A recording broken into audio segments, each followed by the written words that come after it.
యేసుక్రీస్తు నామములో ఈ కార్యక్రమాలు వీక్షిస్తున్న మీకు మా పరమ యెరూషలేం మినిస్ట్రీస్ ద్వారా మీకు మీ కుటుంబాలకును శుభాభివందనాలు తెలియచేస్తున్నాం. దేవుని వాక్యాన్ని శ్రద్ధగా విందాం. పరిశుద్ధ గ్రంథములో నుండి న్యాయాధిపతుల గ్రంథము 7వ అధ్యాయము 20వ వచనాన్ని చదువుతున్నాం. యెహోవా ఖడ్గం గిద్దోను ఖడ్గం అని కేకలు వేసిరి. ఈ వాక్యములో యెహోవా ఖడ్గం గిద్దోను ఖడ్గం, యెహోవా ఖడ్గం గిద్దోను ఖడ్గం అని ఇశ్రాయేలీలు నినాదాలు చేస్తున్నారు. ఈరోజు ఈ వాక్యములో అంశమే యెహోవా ఖడ్గము గిద్దోను ఖడ్గం. ఏంటి ఖడ్గము అనేది మీరు గమనించాలి. వాస్తవానికి ఇశ్రాయేలీల మీదకి మిద్యానీయులు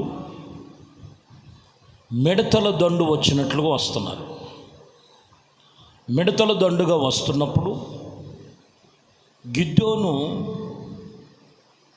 గోధుమలు దొల్లగొట్టుతున్నటువంటి పరిస్థితిలో ఉన్నప్పుడు గిద్దోనుతో దేవుడు మాట్లాడి,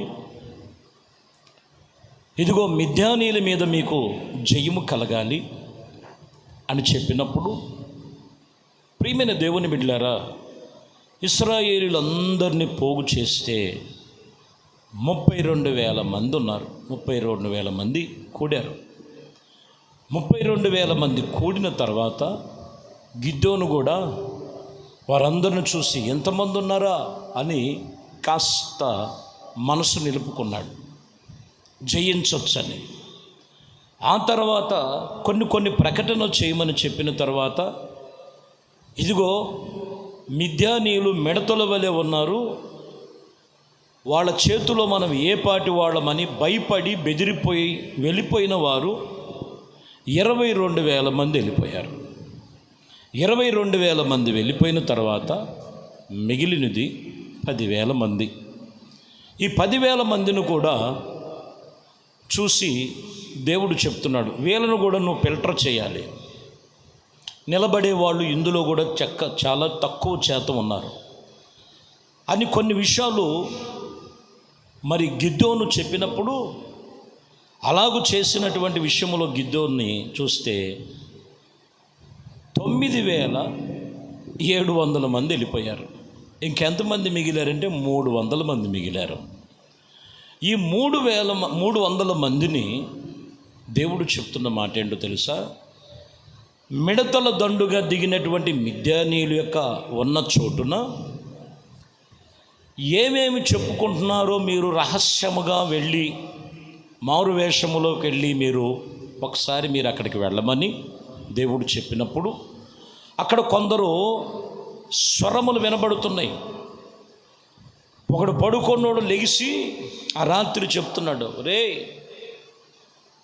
నాకు ఒక కల వచ్చింది, ఆ కలలో ఇదిగో గిద్దోను చోటులో నుంచి ఒక రొట్టె వచ్చి అది మన మీద పడినప్పుడు ఇదిగో వారందరూ కూడా చెదిరిపోయినట్లుగా ఈ కళ విషయంలో కొన్ని విషయాలు చెప్పుకుంటున్నప్పుడు, ఈ విషయంలో దేవుడు చెప్తున్న మాట ఏంటంటే, ఇదిగో మీరు ఈ 300 మందికి కొండ చేతికి ఇవ్వండి, పాత్ర బోరలు చేతికి ఇవ్వండి.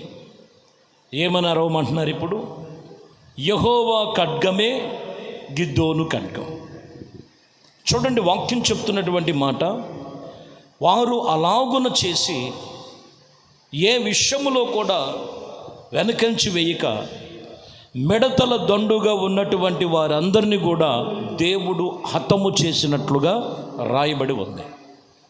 ప్రియమైన దేవుని బిడ్డలారా, ఈరోజు వాక్యము చెబుతున్నటువంటి విషయం ఏంటంటే, దేవుడే మనకు జయమిచ్చేవాడు, దేవుడే ప్రతి ఒక్కదాన్ని అణిచివేయువాడు, దేవుడే నీ మీద లెగుస్తున్నటువంటి ప్రతి ఒక్కటిని కూడా అణిచివేసి నీకును నీ కుటుంబానికి నీకు చేస్తున్నటువంటి ప్రతి ప్రయత్నాలలో సఫలపరచువాడు.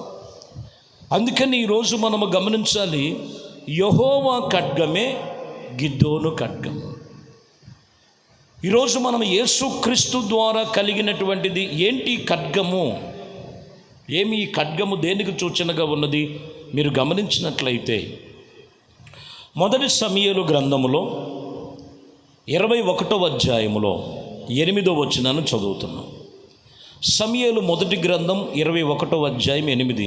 రాజు పని వేగముగా రాగా జరగవలసినటువంటి ఎరిగిన నా ఖడ్గమును ఆ ఆయుధములను నేను తేలేదు. ఇక్కడ నీ యొద్ద ఖడ్గం ఏమైనా ఉన్నదా, ఈటు ఏమైనా ఉన్నదా అని దావీదు ఇదిగో అహీమెలెకును అడగగా, ఇక్కడ ఏమడుగుతున్నాడు? ఇక్కడికి వచ్చి నేనైతే ఏం తీసుకురాలేదు, ఖడ్గము కానీ హీటు కానీ ఉన్నదా అని అడిగినప్పుడు అక్కడ చెబుతున్నటువంటి విషయంలో యాజకుడు ఎలాగా లోయలలో ఏలీ లోయలలో నీవు చంపినటువంటి ఇదిగో గొలియాతు అనేటువంటి ఫిలిష్తీయుడి యొక్క ఖడ్గము ఉన్నది, అది బట్ట చుట్టబడి ఉన్నదని అది దావీదుతో విషయములో చెప్పినప్పుడు, వాస్తవానికి ప్రియమైన దేవుని బిడ్డలారా, దావీదు జయము పొందుకొనటానికి, దావీదుకి ఎన్నో విషయాల్లో జయ జీవితము కలిగి ఉండటానికి యెహోవాయే ఖడ్గముగా ఉన్నాడు. కానీ ఇక్కడ మనం గమనించినట్లయితే వాక్యములో రాయబడినటువంటి విషయములో ఇప్పుడు దావీదుకి ఖడ్గం అవసరం వచ్చింది. ఇప్పుడు అడుగుతున్నాడు, ఖడ్గము కానీ హీటు కానీ ఉన్నదా అన్నప్పుడు, గొలియాతు ఖడ్గం ఉంది, బట్ట చుట్టబడి ఉన్నది, అది నువ్వు తీసుకోమని చెప్పి అది తీసుకున్న తర్వాత వాక్యములో రాయబడిన మాటలో పరాజయ పాలైపోయి అపజయ పాలైపోయి సమూయేలు 21:13లోకి వచ్చేలకే, కాబట్టి దావీదు వారి ఎదుట తన చర్యలు మార్చుకొని వెర్రివాడి వలె నటించుచు ద్వారపు తలుపుల మీద గీతలు గీస్తూ ఉమ్ము తన గడ్డము మీదకి కార్చుకొనుచు ఇదిగో వారితో పిచ్చి చేష్టాలు చేస్తున్నాడు. ఎందుకో తెలుసా? ఓటమి పాలైపోయాడు. అంతటి ఓటమి పాలవటానికి గల కారణం ఏంటో తెలుసండి? వాక్యం తెలుసుకున్నటువంటి ప్రతి సత్యమును మనం తెలుసుకోవాలి. కొందరి జీవితంలో ఓటమి పాలవటానికి గల కారణం ఏంటో తెలుసా? తన మీద తను ఆధారపడటం. శత్రువు ఖడ్గం వద్దనని ఒకప్పుడు ఆయన ఏం చెప్పాడు తెలుసా? మీరు చదివితే సమూయేలు మొదటి గ్రంథములోనే 17:50లో ఉంటుంది ఈ మాట.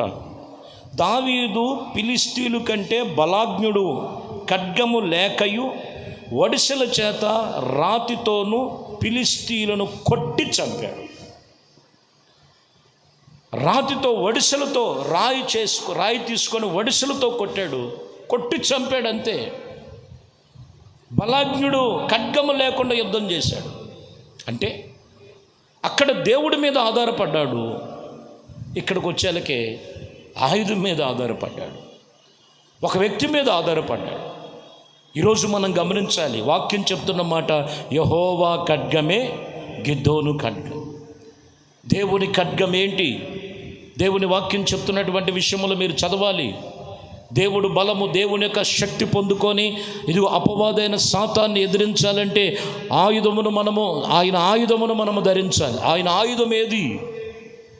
ఎఫెసీయులకు రాసిన పత్రిక 6:17 చదువుతున్నాం. మరియు రక్షణ శిరస్థానమనే దేవుని వాక్యము అనే ఆత్మ ఖడ్గమును ధరించుకొనుడి. ఏం ధరించుకోవాలంట? ఆత్మ ఖడ్గం ఉంది.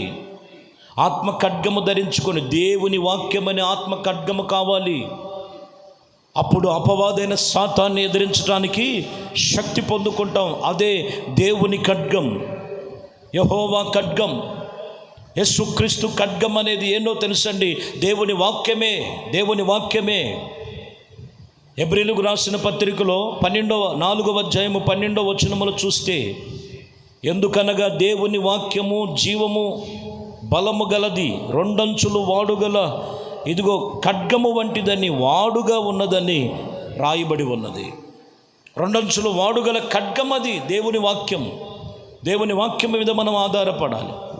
దేవుని వాక్యమే మనకి జయము కలుగు చేస్తుంది. దేవుని వాక్యమును కాదని, దేవుణ్ణి కాదని, ఇదిగో కొన్ని విషయాల్లో దావీదు కూడా ఓటమి పాలైపోయాడు. ఎందుకు ఓటమి పాలైపోయాడంటే తన మీద తను ఆధారపడి, తనకు ఏం పర్వాలేదులే, ఇది కూడా పెద్ద లెక్కేం కాదులేనని ఆలోచన చేయటం కాదండి. ఈరోజు మనం గమనించాలి, దేవుడు మనకు ఒక ఆయుధం ఇచ్చారు. ఏంటిది ఆయుధము? 2 అంచులు వాడుగల వాక్యం అనే ఖడ్గం. వాక్యానుసారంగా దేవుణ్ణి వెంబడించాలి, వాక్యానుసారంగా దేవుని యందు నిబంధన కలిగి ఉండాలి. అదిగో దేవుని వాక్యం అనేది ఆత్మ సంబంధమైన ఖడ్గమని, 2 అంచుల వాడుగల ఖడ్గమని వాక్యం చెప్తున్నమాట. ప్రకటన గ్రంథం 1వ అధ్యాయంలో 16వ వచనాన్ని మనం చదువుతున్నాం. ఆయన తన కుడి చేతిలో 7 నక్షత్రములు పట్టుకొని ఉండెను. ఆయన నోటు నుండి 2 అంచులు గల వాడుగల ఖడ్గము బయటికి ఇదిగో వచ్చునని రాయబడి ఉన్నది. వాడుగల ఖడ్గము ఆయన నోటి నుండి వస్తున్నట్లుగా రాయబడి ఉన్నది. ఇది జీవము కలిగిన దేవుని వాక్యమునకు సూచనగా ఉన్నది. జీవము కలిగిన దేవుని వాక్యమునకు సూచనగా వాక్యము చెబుతున్నటువంటి మాట. కాబట్టి ఈరోజు మనలో ఉండవలసినది దేవుడి వాక్యం అనే ఖడ్గం కావాలి. దేవుడి వాక్యం అనే ఖడ్గము కావాలి. ప్రభువు కూడా చెప్పకనే చెప్పి ఉన్నారండి, ఇదిగో నీ బట్టను అమ్మి అవసరమైతే నీవు కత్తి కొనుక్కో అంటే ఏంటో తెలుసండి? వారు ఖర్చు పెట్టే బట్టలకు ఖర్చు పెట్టేటువంటి విషయంలో మనం చూస్తే అక్కడ అంటాడు, దానిని అవసరమైతే దాన్ని పక్కన పెట్టి దాన్ని నమ్మి కత్తి కొనుక్కో అని అంటే పరిశుద్ధ గ్రంథాన్ని నీవు చేత పట్టుకో. దేవుడి సన్నిధిలో ఇదేనండి వాక్యం చెప్తున్నటువంటి మాట. ఖడ్గము నూతన నిబంధనలో యేసు ప్రభువారు అదే అంటాడు. ఆ వాక్యం అనే ఖడ్గమును చేపట్టి దేవుని సన్నిధిలో అదే ఈరోజు చెప్తున్నటువంటి మాట. యెహోవా ఖడ్గము గిద్దోను ఖడ్గం. యెహోవా ఖడ్గము గిద్దోను ఖడ్గం. దేవుడు వాక్యం చెప్తున్నటువంటి ఈ రీతిగా ఆయనను కాదని మనం ఏమి చేయలేం. ఆత్మ సంబంధమైన ఖడ్గమై దేవుడు వాక్యముగా ఉంది. 2 అంచులు వాడుగల ఖడ్గమై దేవుడు వాక్యమై ఉన్నది. ఇంకనూ మనం గమనించినట్లయితే ఆయన నోటు నుండి వచ్చు మాట అది దేవుడు వాడుగల ఖడ్గముగా ఉన్నదని వాక్యం చెప్తున్నటువంటి రీతిగా దేవుని సన్నిధిలో అట్టి ఆత్మ సంబంధమైనటువంటి దేవుని పోలికలో మీరు ఆయనతో నిబంధన చేసుకో. దేవుడు నీకు జయము కలుగు చేయునుగాక. ప్రార్థన.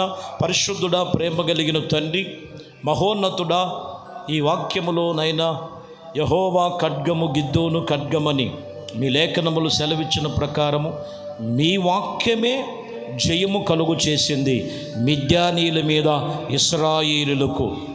మీ వాక్యమును బట్టే మేము జయ జీవితము కలిగి ఉన్నామని మీ వాక్యము 2 అంచులు వాలుగల ఖడ్గము, మీ ఆత్మ సంబంధమైన ఖడ్గమును వాక్యానికి చోటిచ్చి వాక్యము చేత నడుచుకొని వాక్యము చేత తమ జీవితములు సరిచేసుకొని వాక్యములో నిలిచేటువంటి ధన్యత ప్రతి ఒక్కరికి దయచేయమని, సమస్తమును వాక్యానుసరముగా 2 అంచులు వాడుగల ఖడ్గము వంటి మీ వాక్యమును ధరించుకొని ప్రభువా అపవాదైన సాతాన్ని ఎదిరించే శక్తి ప్రతి ఒక్కరికి దయచేయమని యేసుక్రీస్తు నామములో ప్రార్థించి వేడుకొనుచున్నాము తండ్రి. ఆమేన్. ప్రభు మిమ్మల్ని దీవించి ఆశీర్వదించునుగాక. ఆమేన్.